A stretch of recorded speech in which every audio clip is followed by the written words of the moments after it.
Amados jovens, com certeza Deus, você e o demônio sabem o que vocês passaram, as tentações que vocês enfrentaram para estar aqui hoje. De repente enfrentaram até o pessimismo dos colegas quando ofereceram para vocês uma outra oportunidade de viver um final de semana diferente. Você disse: olha, no dia 5, dia 4 e 5 não vai dar, porque dia 5 e 6 não vai dar, porque eu vou estar no Retiro, no NEC. Mas tá, Você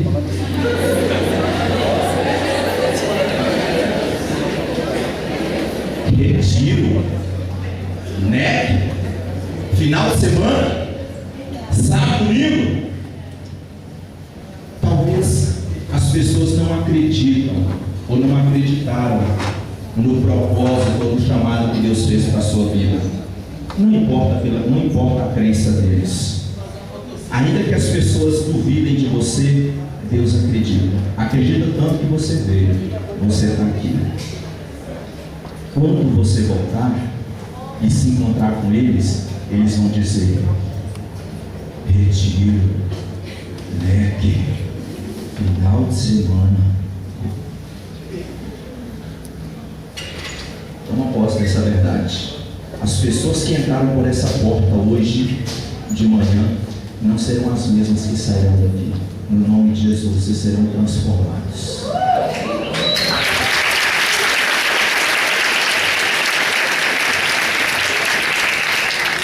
Amados jovens, nós batizados somos chamados a ser discípulos missionários de Jesus Cristo. Um discípulo é aquele que escuta o mestre como vocês fizeram, decide seguir o mestre como vocês fizeram e aprende com o mestre como vocês estão fazendo, ama o mestre, obedece o mestre e se permite transformar pelo mestre. O missionário é antes o discípulo bom e fiel, que ouviu o mandamento de Deus, parte em missão pelo mundo para anunciar a boa nova. Estou dizendo que daqui sairão testemunhas para modificar a realidade da juventude de Montes Claros. Nós seremos os luzeiros, como diz São Paulo em Filipenses 2, 15 e 16, a levar a luz da vida, que é Cristo. Então repitam comigo: na condição de batizado, eu, discípulo missionário de Jesus, preciso ser testemunha de Jesus Cristo, levando esta luz ao mundo. Para isso, me disponho a combater o bom combate da fé. Amém. Então, meus amados, toma aí, eu já vejo alguns que estão com ela sobre a sua mesa. Tome a arma que Deus nos deu para ressuscitar, porque o mundo nos apresenta a arma para matar.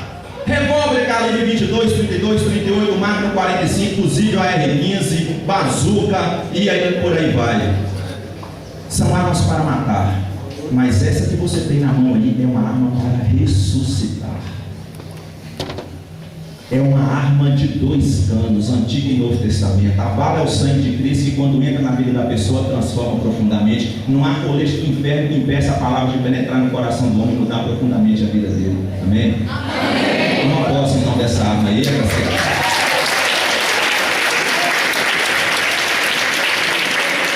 Hebreus capítulo 12.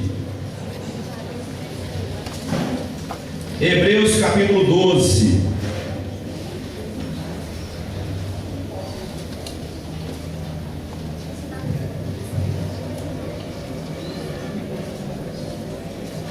Uma dica que eu acho que vai ser interessante no Novo Testamento.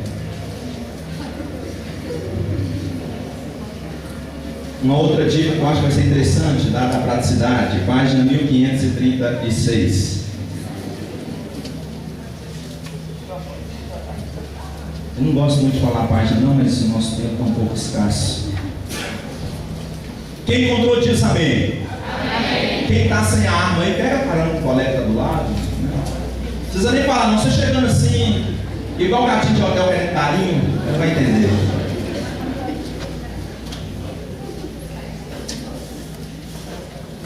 Hebreus 12. Eu disse que o discípulo missionário deve ser testemunha de Cristo. Aí, exemplo de Jesus. Desse modo, cercados como estamos de uma tal nuvem de testemunhas, nós estamos cercados de uma nuvem de testemunhas aqui, Léo. Olha o tanto, né? Versátil nas respostas, né? Então, desse modo, cercados como estamos de uma nuvem de testemunhas, olha a ordem, desvencilhemos-nos das cadeias do pecado. Agora vamos ler juntos? Corramos com perseverança ao combate proposto, com um olhar fixo no autor e consumador da nossa fé, Jesus. Paremos por aí. Meus amados, para um cristão, a cruz não é uma fatalidade, não é um determinismo, não é também uma mera casualidade, não é uma punição, não é uma sanção. Para um cristão, a cruz é uma decisão, é uma opção livre e consciente, e por isso a cruz se torna para nós um lugar de combate. Olha o versículo 2: em vez de gozo que se lhe ofereceram, falando de Jesus, ele suportou a cruz e está sentado à direita do trono de Deus. Versículo 3: considerai, pois, atentamente aquele que sofreu tantas contrariedades dos pecadores, e não vos deixeis abater pelo desânimo. Não se engane, eu tenho uma ótima notícia para vocês aqui hoje. O céu está em constante guerra contra o inferno, e você foi convocado para a batalha. O que você diz? O que você diz? Sim ou não? Sim, amém. Amém? Diga. Amém. Pode contar comigo. Sim ou não? Amém. Jesus também é assim, né, meu povo? Você foi convocado para o combate. Quem aceita diz amém. Amém. Você foi convocado para o combate. Quem aceita diz amém. Amém. Está melhorando. Daqui a pouco eu vou falar: Jesus, estou pronto. Aguarde e verá. Veja então, vamos pegar um exemplo de um personagem bíblico que tinha todos os motivos ou todas as condições eram desfavoráveis a ele para que ele perdesse o combate proposto. Ele primeiramente não era um guerreiro, ele era jovem e fisicamente fraco, não era um jovem sarado fisicamente, que está tão na moda hoje. O caçula de uma família de 8 irmãos, da tribo de Benjamim, filho de Isaí, seu ofício, pastor de ovelhas, nada a ver com um combatente, com um guerreiro, mas tinha uma característica fundamental para você que quer fazer da sua cruz um caminho para a santificação. Vamos saber que característica é essa? Quem é esse personagem que nós vamos aprender com ele hoje? Tinha tudo para perder uma luta, que eu não teria coragem de lutar no lugar dele. E vou colocar os motivos, talvez você também concorde comigo. E ele enfrentou. Pega aí 1 Samuel, no Antigo Testamento, no capítulo 13. E vamos olhar que característica é essa, já que nós estamos falando de um jovem destreinado, abatido fisicamente, ou seja, não tinha uma condição física das melhores, não tinha um treinamento de guerreiro, um caçula, o mais novo, o menor da família, mas ele tinha uma característica. 1 Samuel 13. Que característica é essa? Está no Antigo Testamento, página 316 da Bíblia Ave Maria.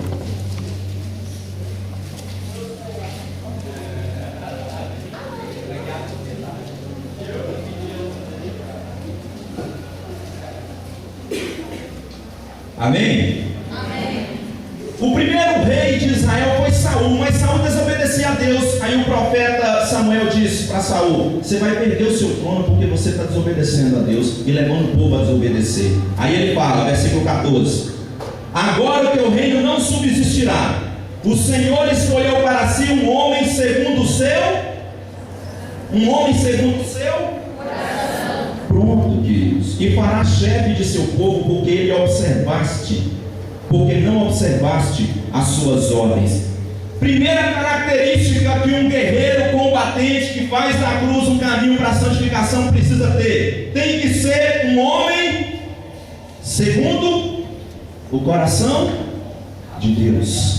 Tem que ser um homem segundo o coração de Deus. Isso vale dizer então que se esse homem, ele é fraco fisicamente, ele é o mais novo de uma família de 8 irmãos, lá da tribo de Benjamim, é pastor de ovelhas, nunca foi treinado para combater, mas se ele tem um coração segundo o coração de Deus, ele tem um primeiro requisito para que Deus possa fazer dele um grande combatente. Eu aprendo aqui o seguinte, queridos: Deus não está nem aí para a nossa aparência física, se você pinta seu cabelo toda semana, se corta a unha ou não. Deus não está nem aí se você é grande, é pequeno, é gordo, é magro, se você é jovem, se você é velho. Deus não se preocupa com as aparências, porque nós olhamos a aparência, mas Deus vê o coração.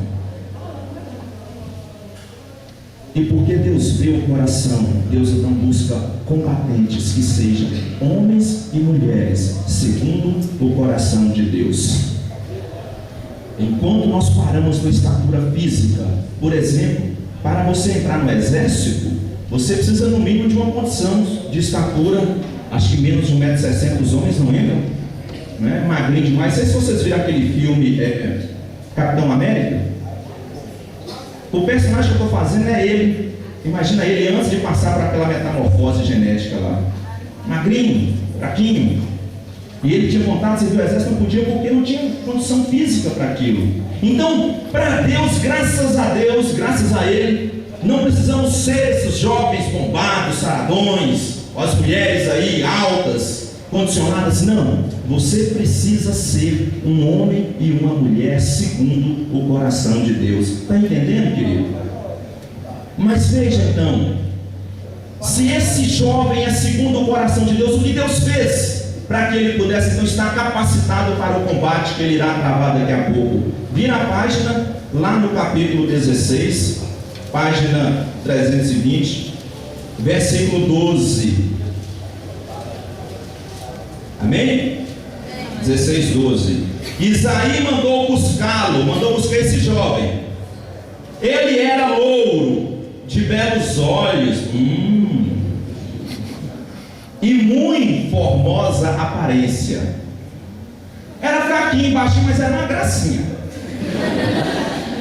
Consegue imaginar, meninas? Loiro de olhos, devia ser belos olhos, ou azul ou verde. Ninguém fala assim: nossos olhos pretos são lindos.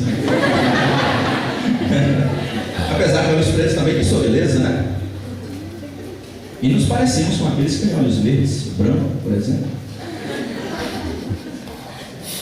Muito bela, muito formosa aparência. Aí veja, o Senhor disse: vamos, ungiu, é ele. Samuel tomou o corno de óleo, ungiu-o no meio de seus irmãos, e a partir daquele momento, o que aconteceu? O Espírito do Senhor apoderou-se de quem nós estamos falando?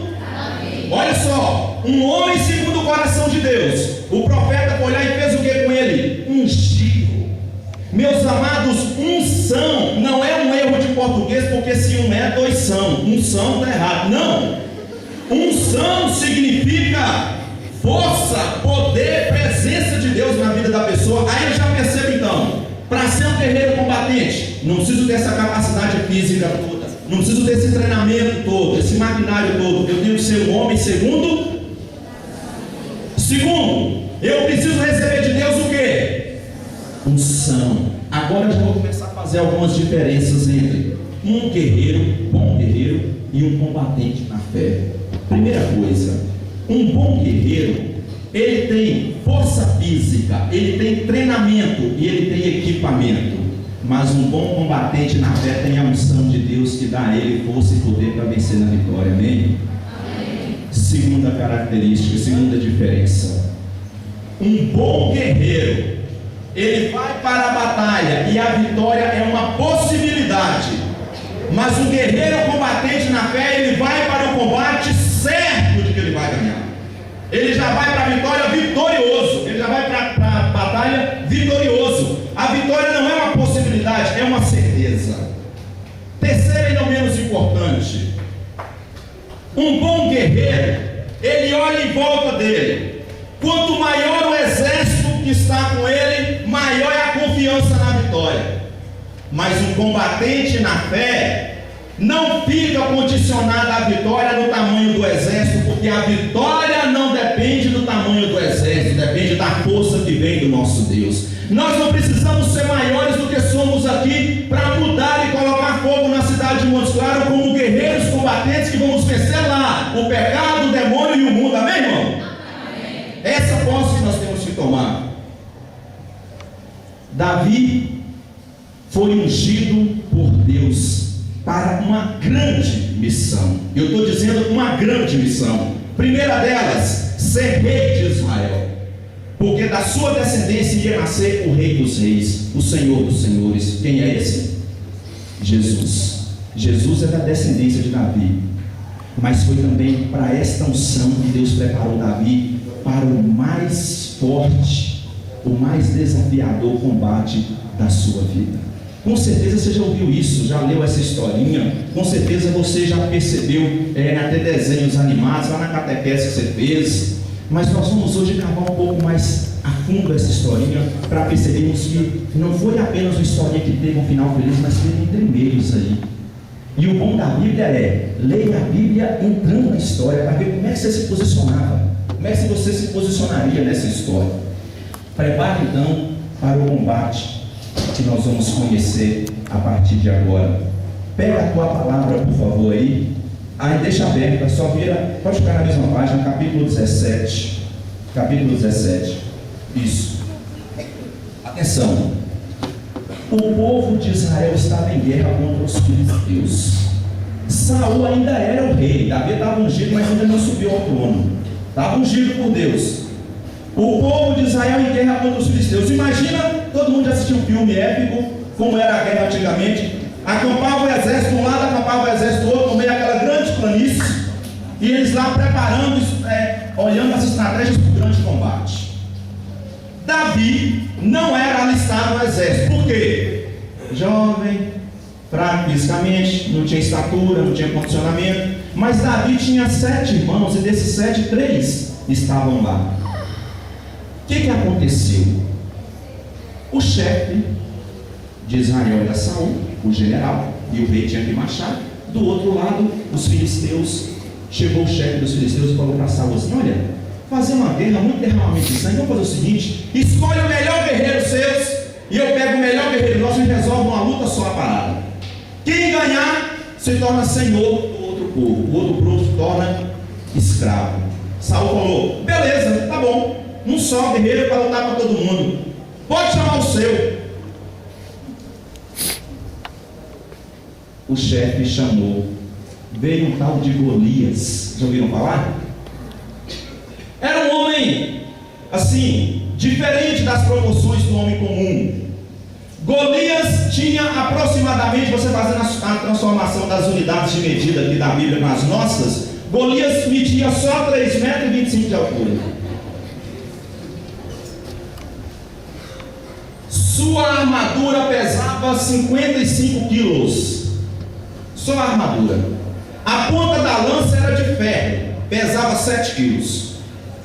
Ele arremessando a lança a uma distância de 30 metros, a pessoa que recebia a lança pegava um impacto de mais de 700 quilos. Chegou esse homem, buf. Saul olhou. Diz a palavra, olha aí comigo, para vocês verem, versículo 10. Samuel 17:10.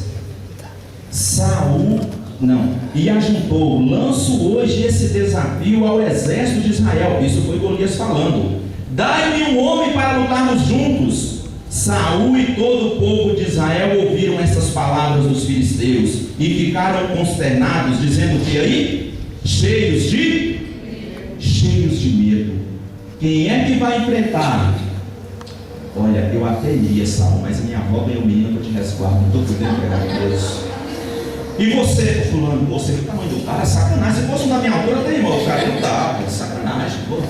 Fulano, e você que luta também? Lutava, esqueci tudo. Fulano também não dá, Ciclano também não dá. Irmãos, será que não é assim que nós nos postamos diante do gigante do mundo?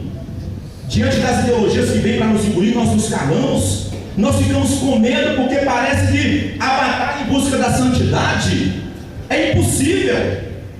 É impossível a nossa luta contra o pecado, é impossível a luta de santidade. Nós somos convencidos pelo mundo de que é impossível viver seguindo a cruz e sermos santos, porque o gigante da ideologia do pecado está nos assustando.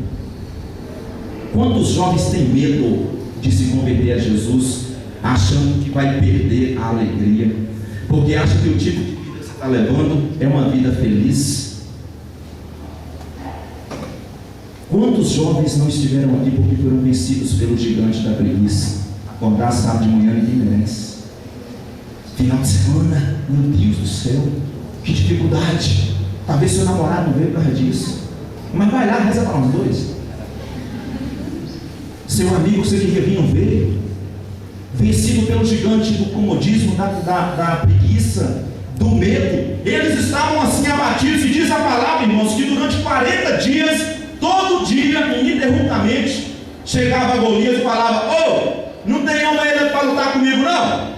Não era só de manhã não, era à tarde. Olha que ofensa. E os soldados ficavam olhando para o outro, desconversando, com medo, sem coragem de enfrentar.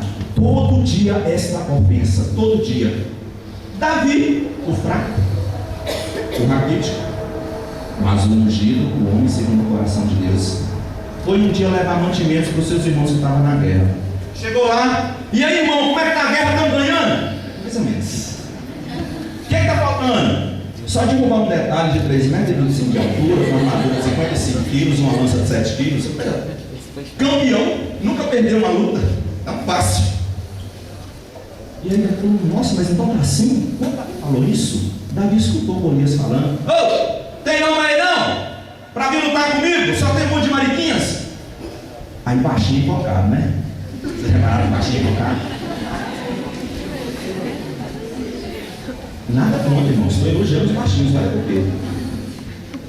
Davi falou assim: mas que negócio é esse que eu estou escutando aqui? Eu estou ouvindo um incircunciso. Incircunciso naquela época era o povo que não acreditava em Deus. Eu estou ouvindo um incircunciso chegar aqui e desafiar o povo de Deus. Está desafiando um exército, Deus vivo, aquele comedor de feijão. Não acredito num negócio desse não. Pois eu vou lutar com ele. O irmão falou: Davi, pelo amor de Deus, senta Davi, boca Davi. Não, Davi levantou e parecia continuar sentado. Davi falou: eu vou lutar com ele. Não admito que ele venha aqui ofender o povo de Deus, não. Nós somos o povo eleito de Deus, somos o exército de Deus. Vou lutar contra ele sim. Davi, pelo amor de Deus, você não tem noção. Você já lutou? Não. Mas o motivo, fica quieto. Mas Davi falou com tanta confiança que ele não olhou para ele mesmo. Davi olhou para as duas grandes características do combatente da fé. Primeiro, o coração segundo Deus. E segundo, unção. Parabéns. Estão atentos. Davi não confiou na força dele, não confiou na inteligência dele, não confiou no treinamento, porque não tinha nada disso. Davi era o primeiro que tinha motivo para correr. E diz que ele foi tão convincente que ele acreditou naquela palavra. Depois vocês vão ler a atividade de casa. Salmo 88, versículo 22, diz assim: o Senhor fala: encontrei o meu servidor Davi e o consagrei pela minha unção. Minha mão sempre estará com ele e meu braço o fortalecerá. Foi nessa palavra que Davi acreditou. Davi foi tão convincente que chegou para o rei Saul e falou: eu vou lutar contra aquele bocão. Saul olhou assim, aí olhou para os outros soldados. Tá bom, filho. Você tem noção que se você lutar e perder, a gente vai ser escravo dele? Como? Não conhece essa palavra perder, não? Uma vez? Não, eu vou. Então tá bom, olha, para adiar um pouco mais o combate, toma aqui, veste a minha armadura, toma meu capacete, pega a minha espada. E Davi foi entrando naquilo, foi entrando naquilo. Quando Davi terminou de colocar as armaduras, colocou o capacete, colocou a espada, aí Davi, agora levanta. Levanta, Davi. Gente, Davi não conseguia ficar de pé com a espada e com a armadura. Imagina os soldados lá. Não, imagina você. Todo mundo aqui para o combate, chega aquele magrinho que não é da nossa turma e fala que vai lutar. Nem com armamento ele consegue. O povo falou: meu Deus do céu, aonde é que nós vamos parar? Estamos perdidos, estamos liquidados. Irmão, não é assim que as pessoas falam conosco dentro da igreja? Existem pessoas com pensamento negativo dentro da igreja.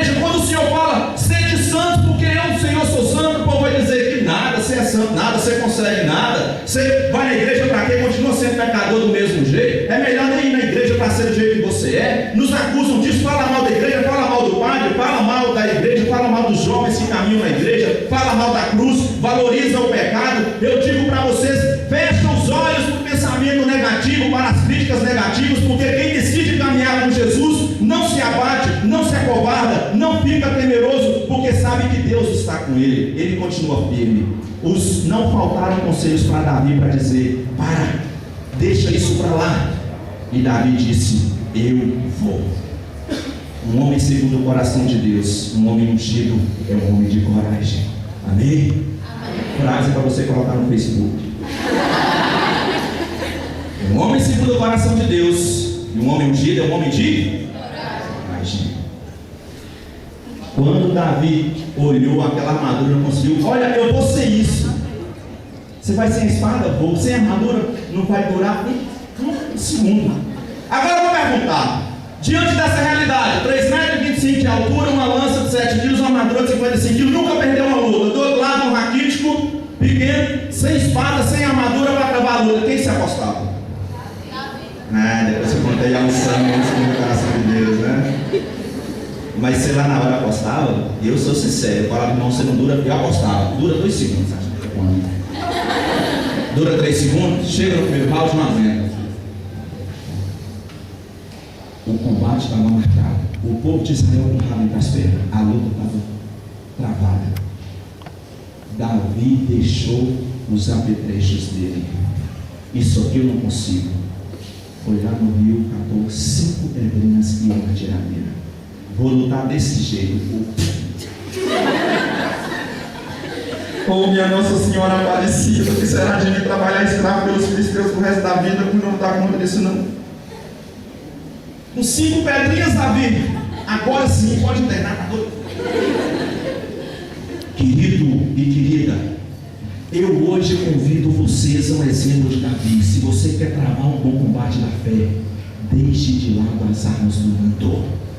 Vamos deixar de lado as armas do mundo, porque elas não serão suficientes para fazer você vencer. A arma da camisinha pode te preservar da raiz, mas não te preserva do inferno. As drogas podem te promover uma alegria superficial, mas aumentará ainda mais o vazio de Deus que está no teu coração.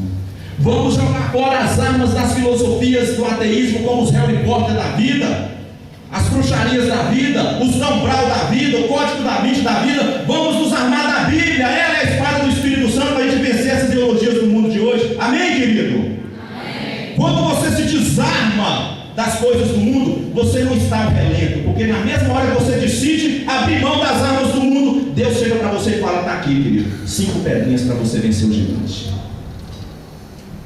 Se amar de Deus significa desarmar-se do mundo, Davi pegou 5 pedrinhas. Imagina a cena, está imaginando, né? Aquela planície, o gigante do lado com aquela lança e espada, Davi do outro, camisa, calça, descalço, uma bolsinha tira-pó com 5 pedrinhas e uma tiradeira. Quando o gigante viu aquilo, ficou ofendido. Oh, vocês estão de brincadeira comigo, vocês trouxeram esse velho para lutar comigo? Isso é uma ofensa para o meu currículo, não posso nem colocar no meu currículo que eu venci essa coisa. Não é possível um negócio desse. E Davi olhou para aquele homem assim, e você acha que Davi ficou com menos? Davi era pequeno, mas a língua, olha só, versículo 45, Davi respondeu, amém? Pegou aí? 17:45. Tu vens contra mim com espada, lança e escudo, eu porém vou contra ti em nome dos exércitos, do Deus das fileiras de Israel, que tu insultastes.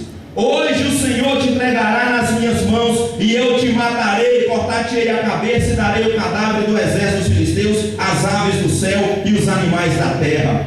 Toda a terra saberá que há um Deus em Israel, e toda essa multidão saberá que não é com espada nem com lança que o Senhor triunfa, pois a batalha é do Senhor. Querido, isso é fala ou não é a fala de campeão?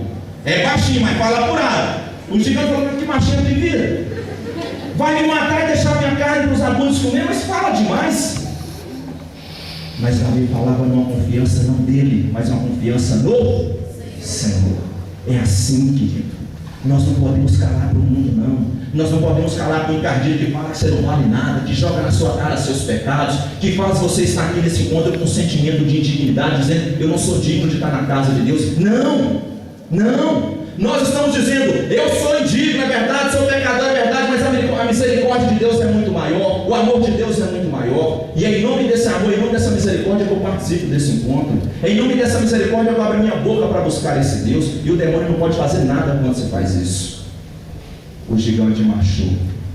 E o que Davi fez? Marchou também. O gigante foi, Davi foi para cima. Não foi esperar, não. O versículo 1 do livro de Hebreus que nós lemos diz: correi para o embate proposto, para o combate. Davi correu. E à medida que Davi correu, foi calculando: olho direito, olho esquerdo, na testa melhor. Rodou. E veio o gigante. Pô. Quando o gigante preparou a lança, falou: vou parar a cabeça desse inimigo. Diz a Bíblia. E como o gigante não lia a Bíblia, Juízes capítulo 20, versículo 6. Desculpa, Josué, não precisa pegar não. Conta que o pessoal da tribo de Benjamim era tão bom na tiradeira que conseguia acertar um fio de cabelo. Golias não sabia disso, e Davi era da tribo de Benjamim. Se tinha uma coisa que Davi era bom, era na tiradeira. Davi abriu o capacete, havia só uma brechinha na testa. Davi olhou correndo, soltou a tiradeira, fundou na testa do gigante. Ele, com aqueles olhos incrédulos, sem acreditar, mas perdendo a coordenação motora, tombou de pé e caiu. Quando ele caiu, Davi se aproximou, subiu em cima do gigante, pegou a espada do próprio gigante, não sei como, mas pegou, diz a palavra que ele pegou. E aí, como ele não tem força para levantar a espada, deixou a espada cair, plof, decepou a cabeça do gigante, escorou na espada. O próximo. A cara dos dois, tanto dos filisteus como de Israel, seguiu. Mas não estou acreditando. Eu também não. E aí o Davi falou: ei, vocês, pode vir, o próximo. E os dos filisteus falaram: até a próxima. Fugiram, queridos. Davi, numa vitória que tinha tudo para perder, conseguiu vencer porque estava revestido de duas características fundamentais do combatente da fé: era um homem e tinha unção. Você quer ser um combatente de Deus, sim ou não? Sim. Qual é a receita? Um homem segundo o coração de Deus, ter unção. Ter unção. Fala para quem está do seu lado: você quer ser um combatente? Sim ou não? Sim. Queridos, dá ou não dá para enfrentar o gigante? Dá. Mas aí vem um detalhe. Eu lendo a Bíblia, eu fico com as minhas curiosidades. Não sei se vocês passam pelo mesmo problema que eu. Por que Davi pegou 5 pedrinhas? E mais, você usou só uma. Será que ele não confiava tanto na tiradeira dele? Ora, se ele não confiasse na tiradeira dele, ele nem entrava no combate. Por que 5 pedrinhas? Aí eu fui fazer um estudo sistemático dos livros da Bíblia no Antigo Testamento e uma analogia a partir do livro de Crônicas e do 2 Samuel. Eu descobri uma coisa: nada na Bíblia é por acaso. Primeira explicação: Davi usou 5 pedrinhas porque Golias tinha 5. Tinha 4 irmãos, com ele eram 5 gigantes. Ele tinha Isbibenob, que era o irmão dele, ele tinha Lamai, ele tinha Safai, e ele tinha um outro que a Bíblia não fala o nome, mas diz que tinha 24 dedos, 6 em cada mão e em cada pé. Então Davi tinha uma pedrinha para cada gigante. Davi não foi lutar só contra Golias, não, mas ele falou: eu vou, pode vir essa raça de gigantes, tudo aí, que aqui tem pedrinha para todo mundo. Estava preparado para enfrentar os 5 gigantes. Segunda explicação: o povo filisteu, ele era composto por 5 províncias: Gaza, Azote, Ascaron e Jet, que era a terra de Golias. 5 províncias. Davi estava preparado para lutar contra 5. Não era só com um, não. Quando vai na guerra, vai para valer contra 5. Por último, e a melhor de todas que eu gostei, o Antigo Testamento traz o nome de Deus como Javé, que significa aquele que é.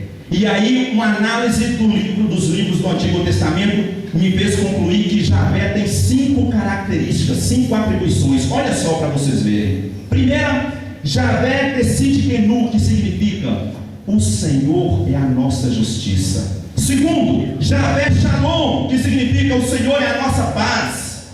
Terceiro, Javé Raá, que significa Deus é o nosso guia. Quarto, Javé Jiré, que significa Deus é o nosso provedor. E por último, Javé Nissi, que significa Deus é a nossa vitória. Davi pegou cada pedrinha e cada pedrinha daquela significava um atributo de Deus. Deus nossa justiça, Deus nossa paz, Deus nosso guia, Deus nosso provedor, Deus nossa vitória. Meus amados, hoje você só é capaz de levar a tua cruz, de renunciar a si mesmo e de viver na santidade da cruz, se você também se amar com essas 5 pedrinhas. Mas olha que interessante, Deus não chega para você, não chega para a Bruna e fala: Bruna, está aqui sua cruz, se vira. Quando Davi foi para o combate, ele foi sozinho? Ele foi com quem? Foi com Deus. E ele disse: a vitória é do Senhor. Davi não fez uma batalha ali para se engrandecer diante dos homens e mostrar que ele era o gás da cobra. Não. Davi foi lá e falou: olha, depois de hoje as pessoas vão reconhecer que existe um Deus. Você tem que combater para mostrar que Deus existe e que Deus vale a pena. É a tua santidade que vai converter as outras pessoas, porque elas vão perceber que realmente, nesse mundo de tantas opções, Deus continua sendo insubstituível. Amado, mas vem uma segunda pergunta: onde é que eu recebo essas 5 pedrinhas? Porque, faço uma pergunta também: você tem coragem de enfrentar o gigante do pecado, do mundo, Satanás, sem as 5 pedrinhas? Sim ou não? Desarmado você não vai, você não é besta? Mas aonde que eu encontro essas 5 pedrinhas? Eu digo para vocês: não acha pela internet, não compra no Bretas, nem no Carrefour, nem em qualquer outro lugar. Não tem como pedir emprestado.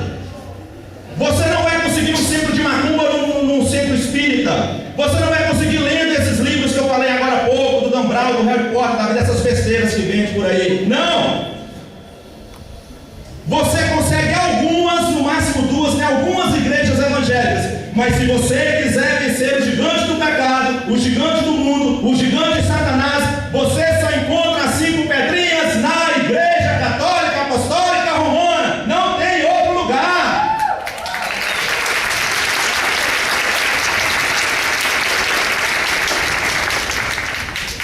Então, um conselho, posso? Quer vencer o gigante? Fica na igreja católica. Fala para o seu irmão: fique na igreja. Você vai vencer o gigante. E quais são as pedrinhas, meus amados? Vou dizer para vocês rapidamente. Primeira pedrinha, grave muito, vou fazer a provinha no final. Primeira pedrinha: oração pessoal e terço. Essas pedrinhas é indispensável se você quiser vencer o gigante, se você quiser fazer na cruz um lugar de santidade.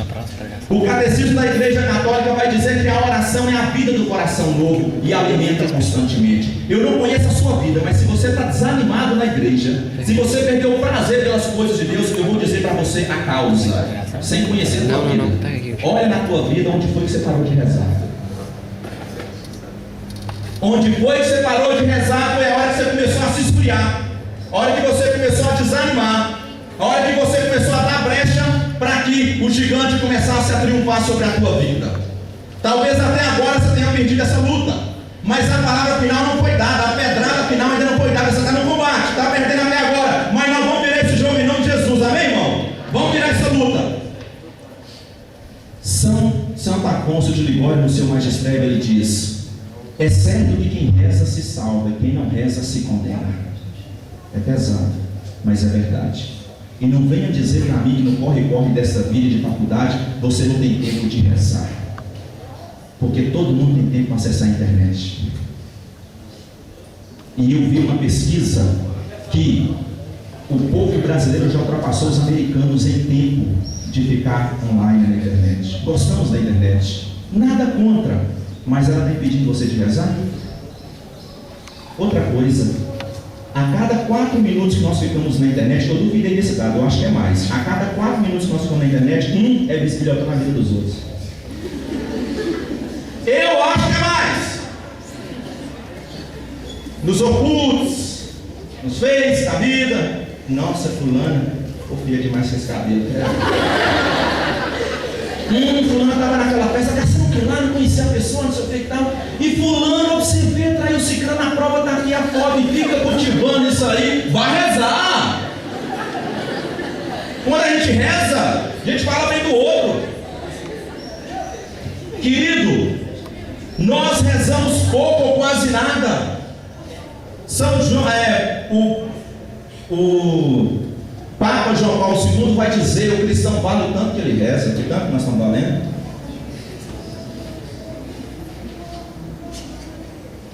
É preciso ter esse ânimo.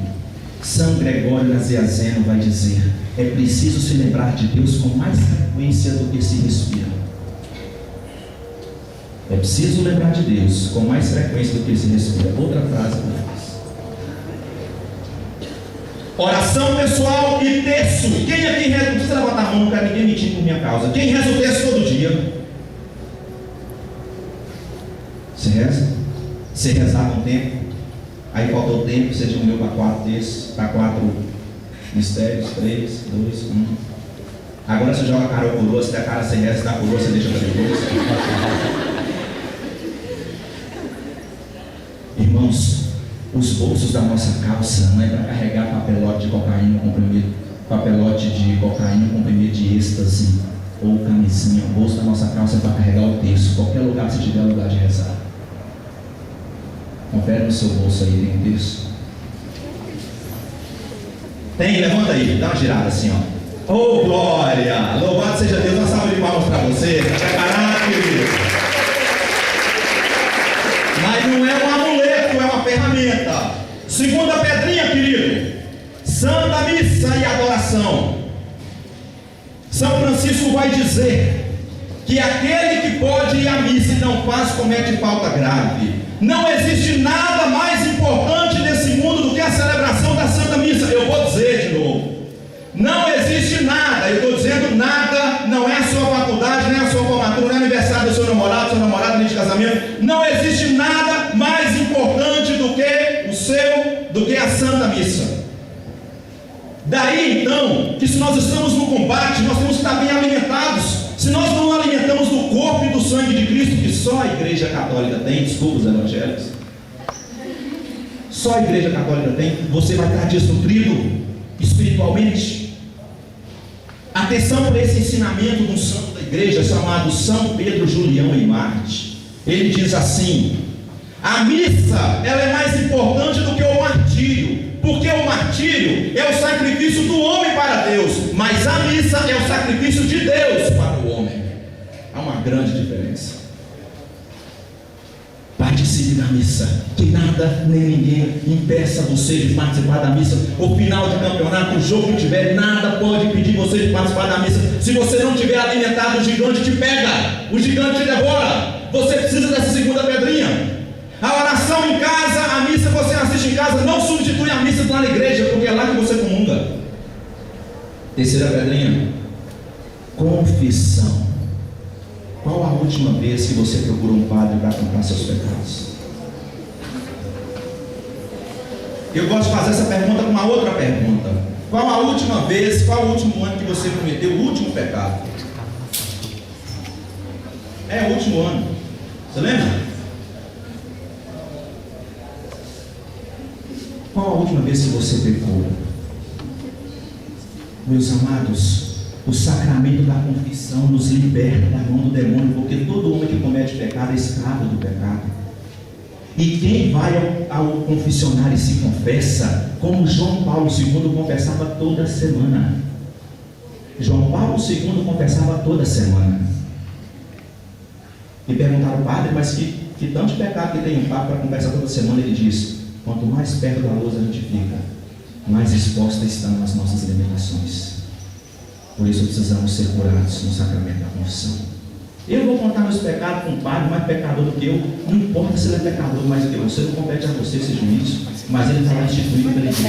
Quando você entra lá, você entra como réu, condenado ao fogo do inferno. Mas ele fala: em nome de Jesus, te perdoo de todos os seus pecados pela autoridade com Deus que morreu na cruz. Você sai de lá pronto para ir para o céu. É o único tribunal na face da terra que você entra lá, você declara culpado e sai de lá inocente. Que coisa doida. Parou para pensar nisso? Um conselho para você: saiu desse ponto, vá direto para o sacerdote. Caiu, não tem nenhum problema não. Tão nobre quanto não cair é ter a coragem de se levantar quando cair. Outra frase para isso. Tão nobre quanto não cair é ter a coragem de se levantar quando cair. Eu aprendo que a pessoa que pega e confessa, não é um sem vergonha que vive pegando e confessando, é um combatente que não desiste do inimigo, que não desiste da luta, que não desiste do combate proposto. Ele está querendo ser santo. Não existe santidade que não passe frequentemente pelo sacramento da confissão. Não existe. Todos os santos tinham seus confessores. Faça isso, filho. Vergonha de pecar ninguém tem. O mundo hoje, pecar está na moda. Quem que aguenta esse tal do Michel Teló cantando? E até aquele jogador de futebol lá, o Cristiano Ronaldo, vai na onda, né? Faz o gol agora e fica. Ai, se eu tiver. Isso é besta demais. Isso faz sucesso. Meu Deus do céu, onde é que nós estamos? Essas letras dos funks fazem sucesso. Como é que o Rio de Janeiro regrediu? O peso do bossa nova. Essa porcaria aí agora. Queridos, se pecar está na moda, se pecar é coisa de gente esperta, vamos dar uma de besta para viver? Vamos? Melhor dar uma de besta para viver e chegar no céu do que andar de morto e ir para o inferno. Eu me lembro de uma historinha, posso contar? Não sei se eu conto.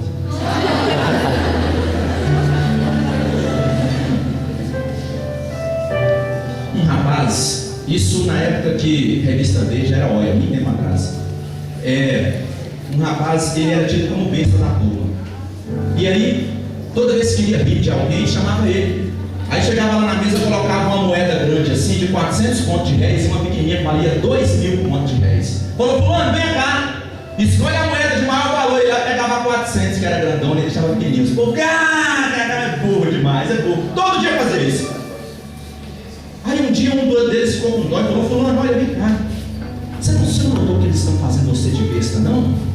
Eles colocam lá as moedas lá para você pegar a maior, mas a menor é que vale mais. Ele falou: eu sei, eu sempre soube. A de 2.000 contos de réis, a menor vale mais do que a grande. E por que você continuou pegando? Porque o dia que eu pegar a pequena, eles não me chamam para brincadeira, eu paro de ganhar 400. Quem era besta aí? Quem era o besta? Quem era o idiota? O mundo acha que nós somos atrasados por acreditar em Jesus Cristo.